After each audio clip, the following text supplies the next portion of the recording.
A vivir que son 2 días. Javier del Pino.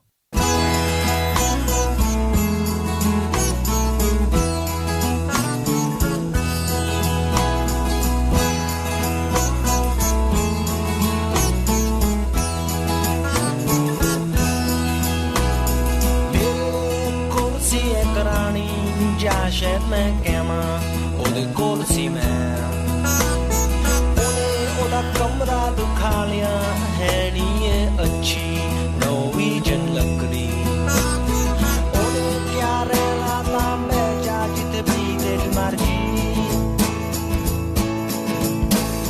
ਮੈਂ ਆਲੇ ਦੁਆਲੇ ਦੇਖਿਆ ਕੋਈ ਉੱਥੇ ਕੋਸੀ ਨਹੀਂ ਸੀ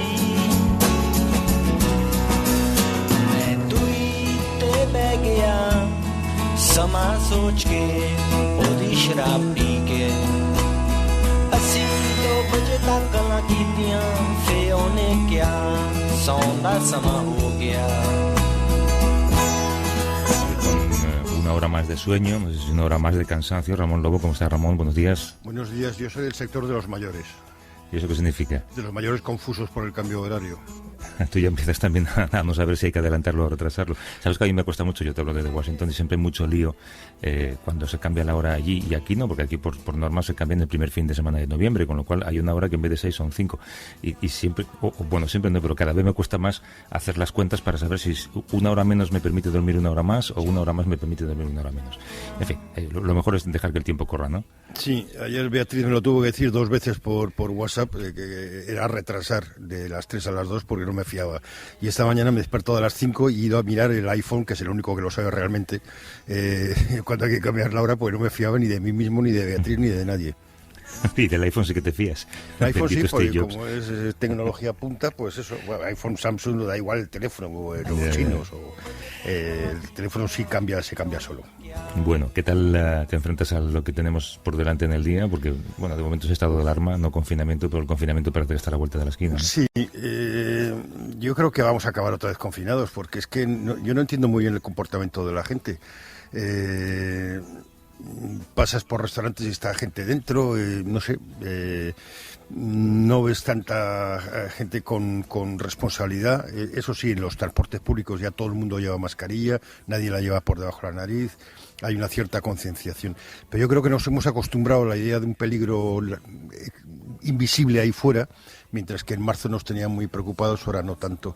Y vuelvo a insistir que yo creo que ha sido gran parte de ello la culpa del gobierno. La principal para mí ha sido la ocultación de imágenes e información profunda de lo que está sucediendo en las UCIs, en los sanatorios y en las residencias de ancianos. Nos falta memoria pandémica, no somos conscientes de lo que estamos pasando. El otro día también había un artículo por aquí en el que se hablaba del cansancio del confinamiento, del cansancio del virus, ¿no?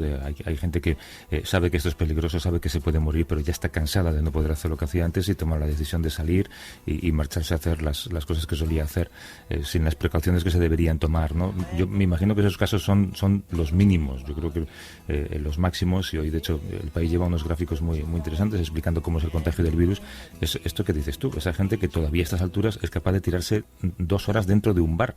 Sí. Hombre, no digo que no puedas ir a un bar, pero no estés 2 horas y no estés 2 horas sin mascarilla, ¿no? Yo tengo 2 objetivos vitales ahora a corto plazo. Uno es que me jubilo entre un mes. Tengo que llegar vivo como sea, después de haber pagado tanto desde que el accidente del país me lo tengo que pagar yo. Y después la segunda opción, la segunda meta es esperar a que el Banco de España me regañe por vivir demasiado. Vivir por encima de tus posibilidades. No, por encima de las posibilidades del sistema, no sé, y a partir de ahora yo me doy cuenta que toda la gente está mayor, jubilada, que camina, en realidad son anarquistas, que lo que están es tratando de vivir mucho para fastidiar el sistema. Están los pobres fastidiándonos a todos, ¿no? Por cierto, ahora que dices esto de caminar, caminas a ritmo normal, ¿no? Sí, bueno, voy por rachas. Ayer caminé casi 17 kilómetros, pero hay parte que voy más deprisa y parte más lenta. Pero hay una lectura que me hago, y es ¿qué es mejor, caminar despacio o estar sentado en el sofá? Al menos es algo, ¿no? Y voy bajando, sigo bajando el peso, ya llevo 11 kilos menos, y no tengo un objetivo o sea, no quiero seguir un régimen que luego te cansas de él, sino quiero cambiar la forma de alimentarme y la forma de vivir. No, lo digo porque ayer José María Pérez Peridis contó una cosa muy bonita y muy triste, y es como la enfermedad, porque él pasó el COVID, tuvo que ser ingresado durante un par de semanas, de hecho, y estuvo muy mal, como el COVID le ha hecho pasar de persona mayor a viejo, y que es lo que se siente ahora, ¿no? Y dice que ya todas las calles le parecen cuesta arriba y los pies le piden que los arrastren, no que los levanten. Hay una socióloga, no recuerdo ahora su nombre, la cito en el libro, que dice que hasta ahora la vejez empezaba a los 70, pero en realidad no, es cuando eres dependiente, cuando dependes de otra persona para vivir, con lo cual se nos da un poco más de margen. Y efectivamente hay gente que ha pasado el COVID, que dejó secuelas que no vemos, que es esto, ¿no? Que te cuesta más respirar, te cansas más. Yo creo que hay que tener mucho cuidado con esta la pandemia, y sobre todo el problema es que no nos quedó pandemia del 18, memoria pandémica, y creo que aquí tampoco nos va a quedar memoria pandémica. Oye, por cierto, cuando te jubiles habrá que hacer algo, ¿no? Sí, bueno, no, fiesta no voy a hacer, claro. Estamos para fiestas, pero no sé. Un especial pensiones en la radio. Sí, un especial pensiones o un especial porras o algo así, no sé. Venga, vamos a empezar. Vamos. There is a house in New Orleans, baby, and it's called the Rising Sun. You know it's been to ruin many a poor girl. Oh Lord, Lord, I know I'm one. My mother was a tailor. She sewed my new blue jeans. You know my father was just a gambling man, way down in New Orleans.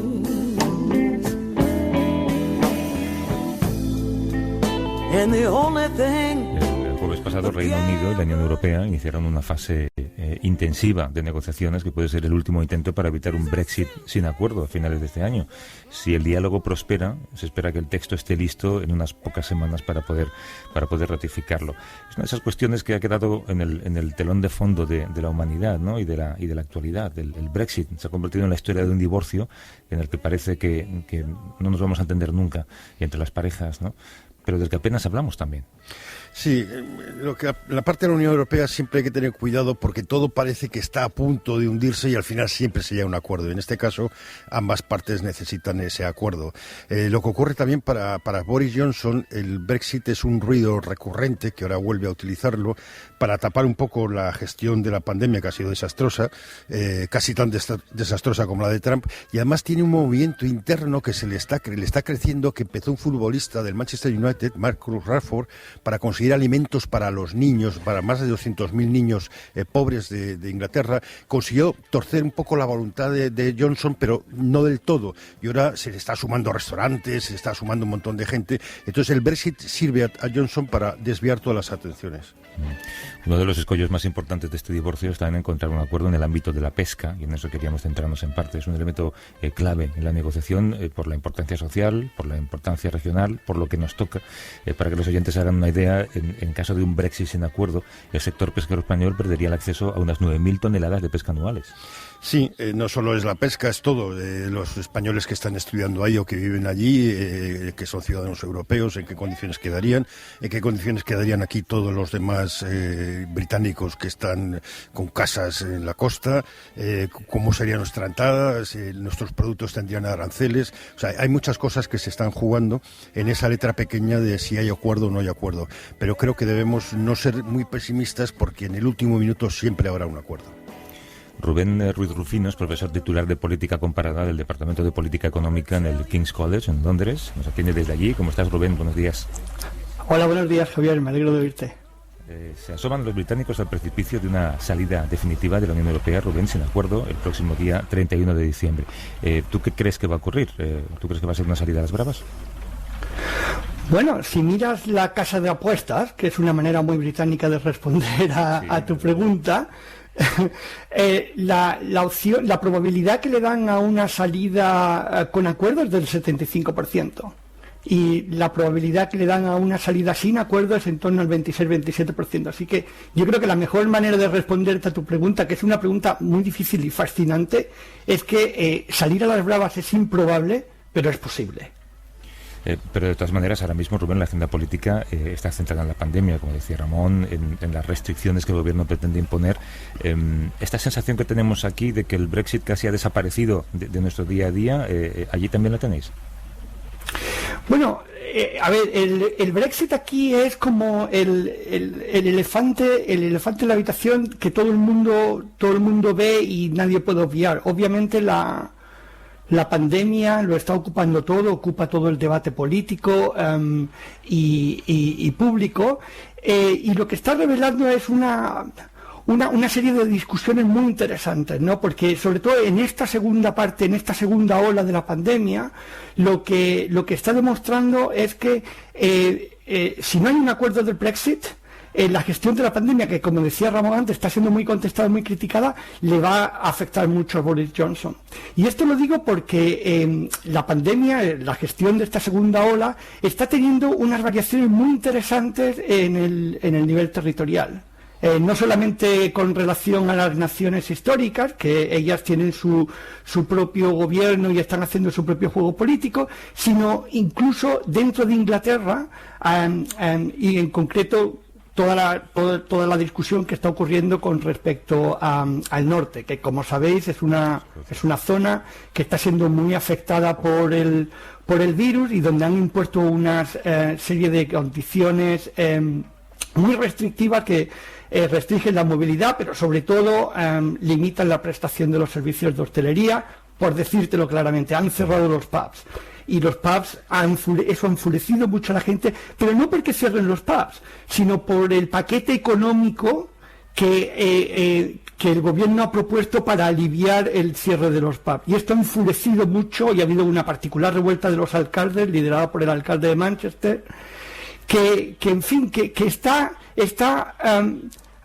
sumándose a todo lo que el Brexit puede conllevar. Que en especial un Brexit, si es a la brava, como tú decías, va a tener unos efectos muy negativos. Johnson tiene una supermayoría en el Parlamento, pero también tiene un líder laborista distinto, Starmer, que es mucho más puede ser alguien que sea más visible o más aceptable para las clases más o menos posiciones centradas. Y después Escocia se está reactivando la independencia con esto del COVID. Sí, Escocia desde luego. O sea, si volvemos atrás, en 2014, cuando votaron por la independencia, el resultado fue negativo. El 55% votó en contra de Escocia y en contra de la independencia de Escocia, y solamente el 45% votó a favor de Escocia. Pero en mayo de 2016, cuando volvió a haber elecciones, el SNP, que es el Partido Nacionalista Escocés, que es el que está gestionando todo el debate de la independencia, volvió a ganar las elecciones, lo cual daba a indicar que el sentimiento de independencia no había muerto del todo. Cuando en junio de 2016 los escoceses, la nación, el Reino Unido, votó a favor del Brexit, se abrió una brecha muy importante, sobre todo en Escocia, y esto por dos motivos. En primer lugar, porque en Escocia el sentimiento proeuropeo es muy mayoritario. El 62% de la gente votó a favor de permanecer en la Unión Europea, mientras que en Inglaterra, no en el Reino Unido, en la nación, en Inglaterra, el 47% votó a favor de permanecerse en el Reino Unido. Pero además es que, volviendo un poco a la discusión a lo que mencionaba antes de las tensiones territoriales que se están manifestando, sobre todo en la gestión de esta segunda pandemia, y es que el Brexit está siendo leído en Edimburgo como un ataque a las competencias territoriales, y esto se está viendo muy bien en una discusión muy técnica que está teniendo lugar en el Parlamento británico en estos momentos sobre el proyecto de ley de mercado interno. Y aquí el gran debate, lo que vienen a decir es, una vez nos salgamos de la Unión Europea, va a haber una serie de competencias por poner un ejemplo, las regulaciones de la comida, ¿de acuerdo? Que ahora mismo se deciden en Bruselas, pero que se van a tener que decidir en el Reino Unido. Y muchas de estas competencias están delegadas en las comunidades, bueno, en los distintos gobiernos autónomos. Entonces, la ley esta de mercado interno lo que está mostrando es una lucha de poder por ver quién tiene la última palabra para gestionar todas estas competencias. El Reino Unido dice, esto va a ser el mayor proceso de devolución de competencias desde los años 90, y los escoceses no lo ven tan claro. Los escoceses creen que esta ley incluye puertas de atrás por las que el Reino Unido puede, de alguna manera, reducir el papel de los parlamentos autonómicos. O sea, claro, Brexit es fundamental en las preferencias por la independencia. De hecho, yo creo que uno de los motivos por los que decía antes que el Brexit es improbable, hay motivos económicos y hay motivos políticos. Uno de los motivos políticos por los que yo creo que Boris Johnson no se va a atrever a ir a un Brexit a las bravas es porque hay un riesgo real de fractura de la unidad territorial.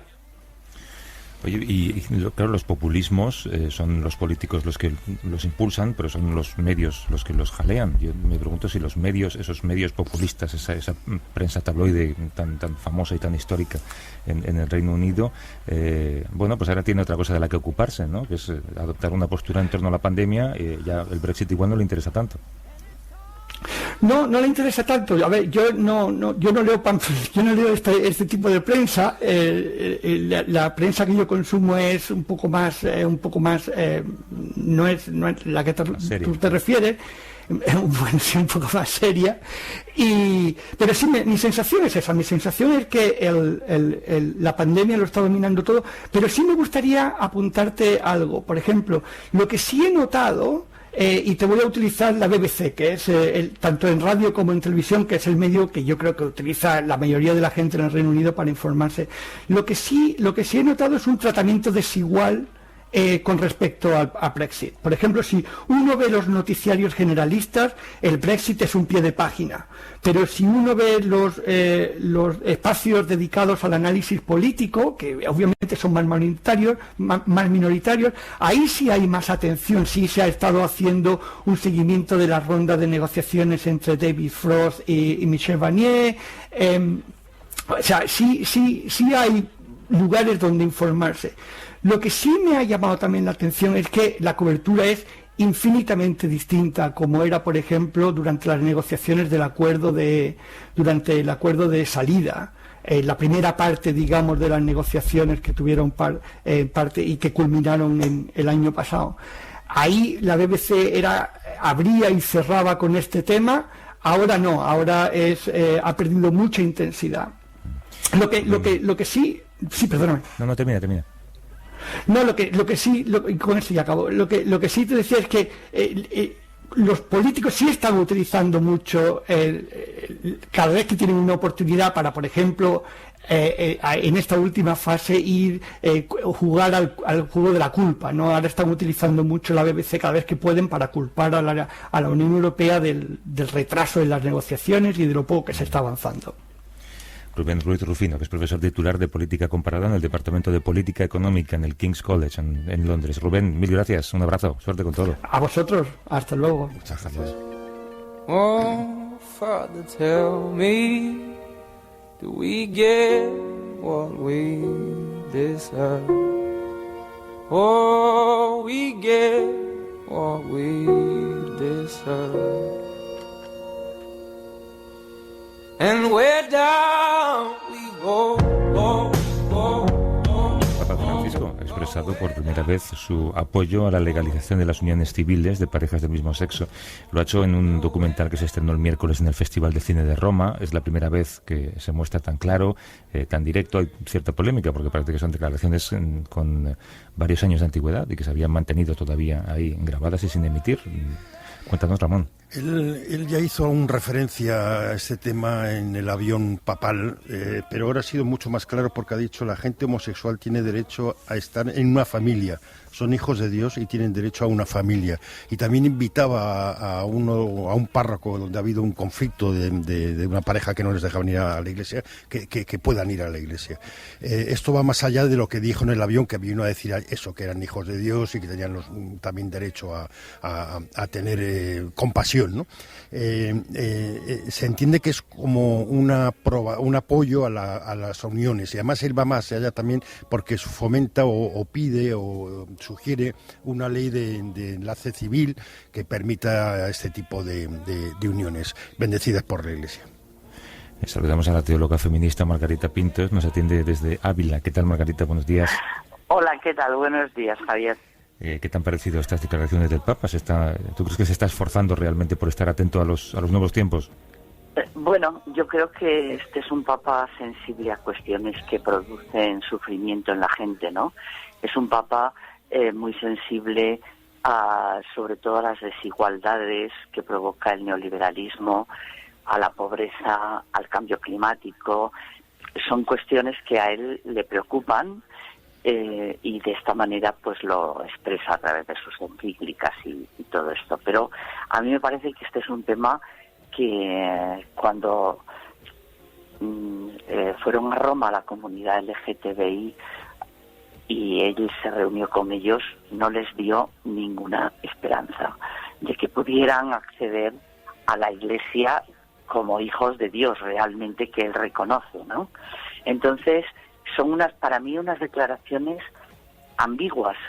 Sí para las leyes civiles, sí para que gobiernos donde las personas son perseguidas incluso con pena de muerte por ser homosexuales, pero donde yo tengo el poder, que es dentro de la comunidad católica, ahí no muevo nada. Claro. Esta es siempre la ambigüedad de Francisco, ¿no?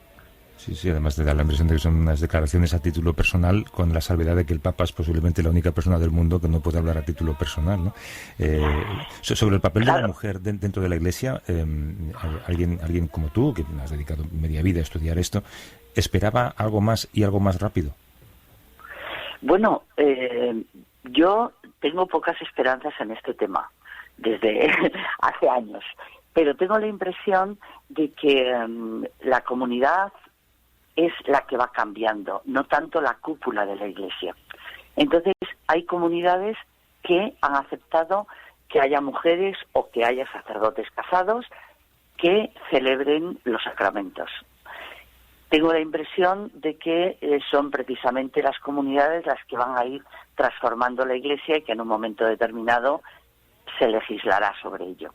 Pero no creo que desde la cúpula o desde las jerarquías tenga un camino expedito y abierto. De hecho, por ejemplo, con este tema la Conferencia Episcopal Española no ha dicho una sola palabra. Y claro, el problema de fondo es por qué seguimos pensando que las relaciones entre personas del mismo sexo son pecado. Eso es la clave teológica del asunto. Por eso no son incorporadas a la Iglesia, etcétera, ¿no? Entonces, bueno, está bien. Me alegro de estas declaraciones, aunque sea en un documental que no significa nada, porque no cambia nada.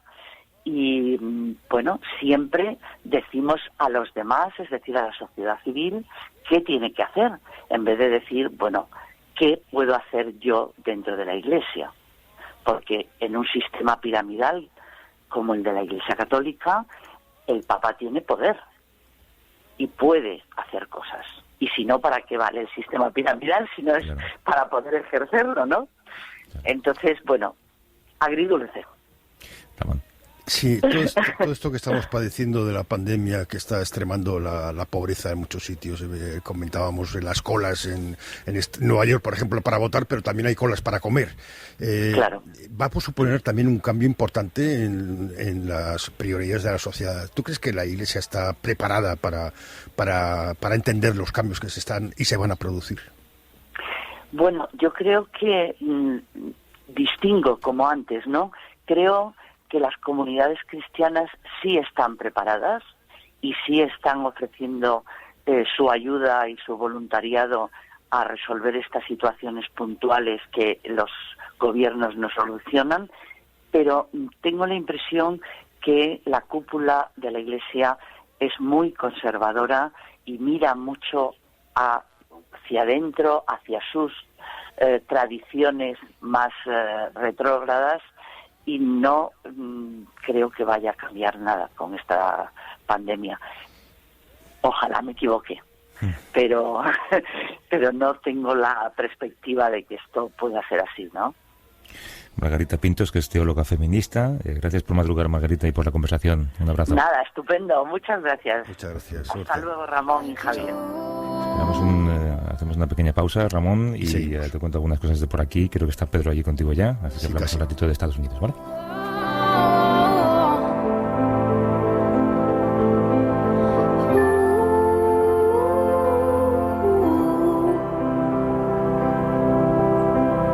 Like you.